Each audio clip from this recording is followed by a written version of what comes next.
Құрметті көрермендер, сіздің де балаңыз дәл осылай сұхбат берген қаласаңыз, Жұлдыздар Академиясы сіздің балаңыздың жұлдызын бірге жағамыз. Келесі жұлдыз сіздің балаңыз. Сәлем, бізді көптен күткен, не болмаса кездейсоқ көріп қалған көрермендер. Сіздермен мен Қазбек Досбек. Біз бастаймыз. Өнерің жоқ па? Негізі тақпаға жазам. Өзің жазасың ба? Бірақ оны ешкімге айтпағам, әшейін бір дос, бір-екі досым біледі. Онда бір өлеңді оқып бере аласың ба? Жоқ, оның бәрі үйде, оны жаттамағам мен өзімде. Көбінесе ана туралы тақпақ шығарам.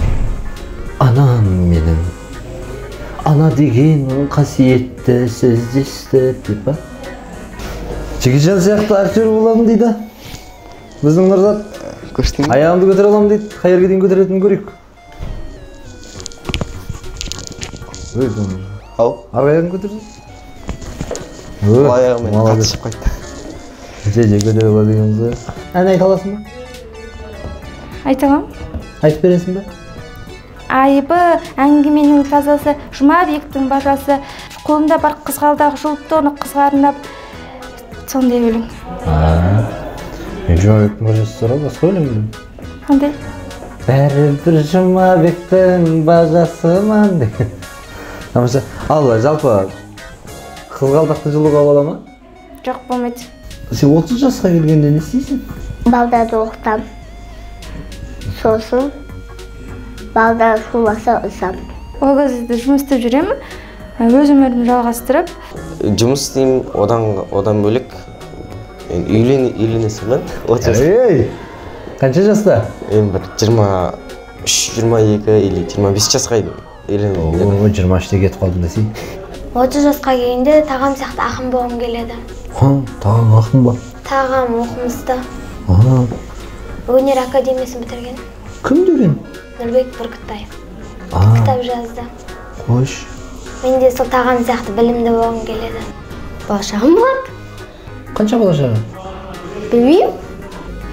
Модель не актриса болып, сахналарда шығатын еді. Сол актер болып жүріп қой, 30 жаста. Кімнің киносына түсіп отырсың өзі? Сол осы жақта. Менің фильм. Мен 30 жасқа келгенде кеңседе отырамын. Қош. Мен педагог-психолог болғым келеді, және де актриса болғым келеді. Педагог-психолог қазір кезде бір мекемеден өзінің орнын ашып, сол жерге өзінің жанына ем таппай жүрген адамдарға өзің рухтандырып, сөзіңді айта аласың. Ақшаны жақсы көресің ба? Ол бәрі жақсы. Ол ішін болмаса ол не болады? Біреу аяқ астынан саған ақша берсе не істейсің? Енді оны ма? Мен осыға волонтерство нелерге апарамын да оны. Соған үшін продукт нелер алып. Сен танымайтын адам ақша берсе аласың ба? Танымайтын адам берсе алмаймын. Неге алмайсың? Өйткені мен алдап беріп, мен байқамай алсам, мен соттап жіберуім мүмкін ғой. Мен ақша ұрлап жатыр или пара алып жатыр деген.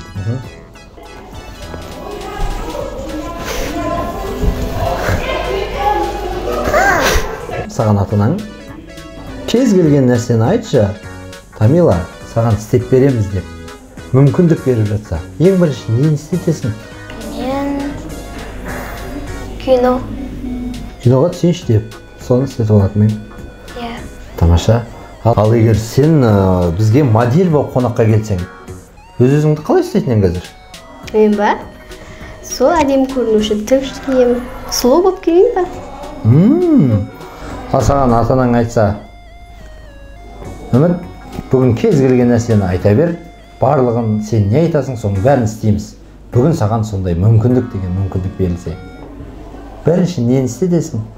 Өзім қалаған киімдер, аяқ киімдер мысалы. Сондайлар айтатын. Ұнайтын актрисалар бар ма? Түрік актрисасы бар, Ханда Ячел деген. Сол қатты ұнайды. Не себепті саған қатты ұнайды? Себебі ол рөлге беріліп ойнайды. Өзінің өмірі баяндаған құса беріліп ойнайды.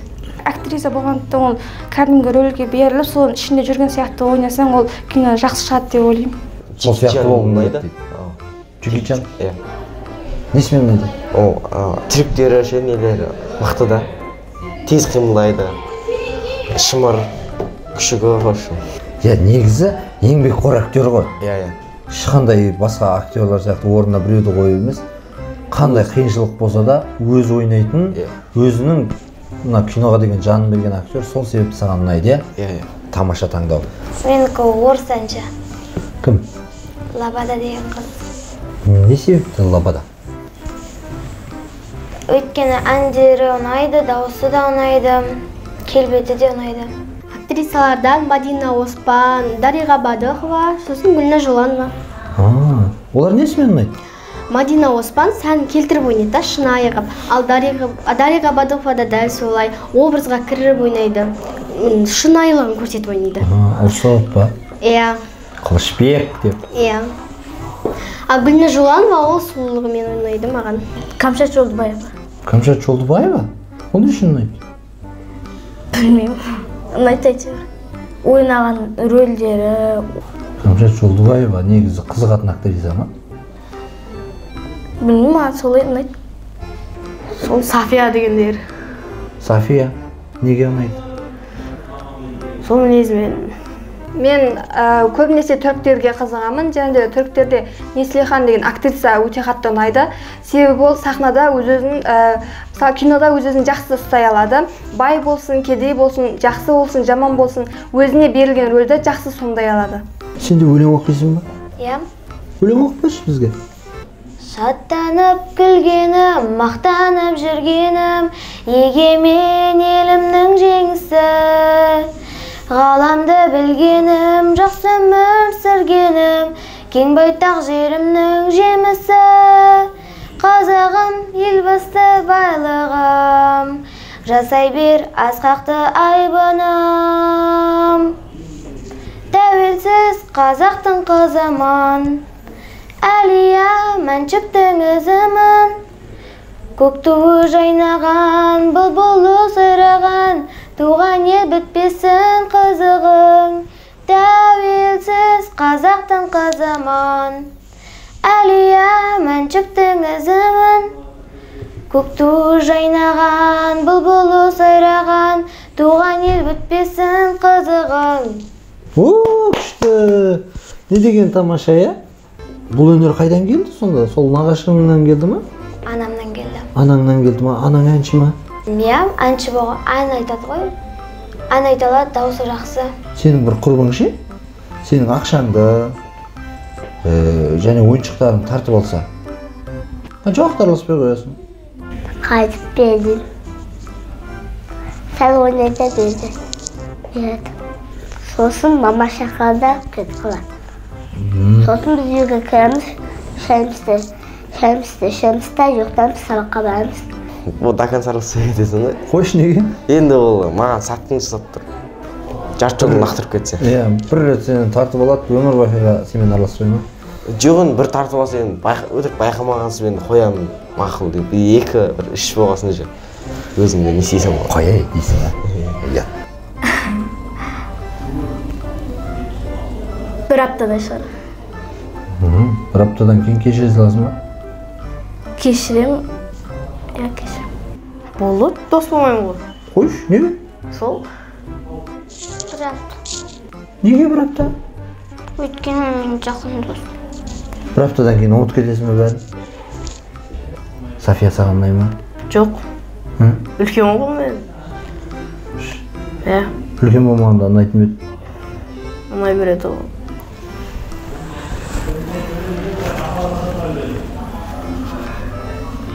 Өте жақсы ғой. Шын ғой? Аласың ба бұны? Иә. Мынаны аласың ба? Иә. Менің ақшам ғой бұл. Оны неғып беріп жатсың маған? Мен сені алмай ма деп ойлап беріп жатырмын. Біреудің ақшасын алмаймын. Біреудің ақшасын алмайсың ба? Иә. Мынаны алмайсың ба? Алмаймын. Қорқып кеттім ғой, алып қоя ма деп. Енді сіз берейін деп тұрсың ба? Қызың бар ма? Бар. Қош, бояна ма? Боямайды. Боямай ма? Ол сені жақсы көре ма? Иә. Сен ше? Жақсы көремін. Қашан үйленейін деп отырсыңдар? 18 толып уақытта бірінші. Ақшаны қаншалық жақсы көресің? Орташа. Біреу ақша берсе аласың ба? Алмаймын. Неге алмайсың? Біреудің затын алмаймын. Қош, Мүмкін ол көп ақша шығар. Көп ақша берсе де алмаймын. Бізге қандай мамандықтар керек? Апай, Мхм. мама, папа. Мама, папа. Олар мамандыққа жата ма? Ата, Ата, тағы, таға, болды. сол мамандықтар кіре ма? Мұғалім, сурдетші, және де дәрігер, және тағы басқалар. Мысалға әзіл-сықақ театрлар жұмыс істеу болмаса Я театр актерлары мамандығы қажет. дәрігер олар да керек қой. Дәрігер, тағы. Түсіндіруші, полицейский, сосын кейін құтқарушы. Дәрігерлік керек, полиция керек, құрылысшы керек. Болды ма? Иә. Актриса ол маңызды керек. Сосын тағы не бар? Білмеймін. Дәрігер. Иә, дәрігер ол обязательно ғой. Өрт сөндіруші қажет, полиция қажет, сол төртеуі өзім үшін. Мысалы, актрисалық ең маңыздысы. И сосын дәрігерлер, мысалы, мұғалімдер, мысалы, сосын аспазшылар. Актер керек, тағы режиссер керек, Мұғалім ше. мұғалім, оқушы керек, камера түсіруші керек, Дәрігер ше. дәрігер керек. Жеке кәсіп. Мұғалімдер, дәрігерлер, өрт сөндірушілер, полициялар. Ең керекті мамандық ол бірінші педагог, психолог, мұғалім мамандықтары керек. Себебі қазіргі қоғамда жас жеткіншектер көп еліктейді. Отбасы төмен жағдайлар, балалар олар көтере алмайды өмірді. Және де олар өз-өздеріне қол жұмсайды. Және де әлемде суицид белең алып келе жатыр. Меніңше педагог, психолог керек. Және де дәрігер мамандығы керек. Бізге қандай мамандық керек емес? Оның бәрі керек деп ойлаймын мамандықтың. Программисті қатты керек те емес, неге шын айтса. Қойш, неге? Өйткені қазір бәрі біледі программаны жай істеуді. Ешкімнен сұрамайды да көбісі. Оны неден де қарауға болады, соткадан да қарап біліп алуға болады. Керек емес, бәрі керек сияқты ғой. Бәрі керек па? Иә. Точно? Иә. Барлығы керек емес па? Керек емес мамандық жоқ па? Мысалы, сантехник. Керек емес, е? Мысалы, мен өзім солай ойлаймын. Мұғалім қажет емес. Неге? Білмеймін, өзім солай ойлаймын. Құралыс, Құралы? сантехниктер керек емес. Солар керек емес па, неге? Ештеңе істемейді ол енді. Макияж. Макияж жасайтындар керек емес па? Неге? Әдемі болу қажет жоқ. Барлық мамандық керек. Бірақ қазір рухани жаңғыру, барлық техника, барлығы жаңғырып жатыр. Кейбір мамандықтар ысқары қалып кетіп жатыр. Құрметті көрермендер, сіздің де балаңыз дәл осылай сұхбат берген қаласаңыз, біздің бағдарламаға келіңіздер. Жұлдыздар академиясы сіздің балаңыздың жұлдызын бірге жағайық.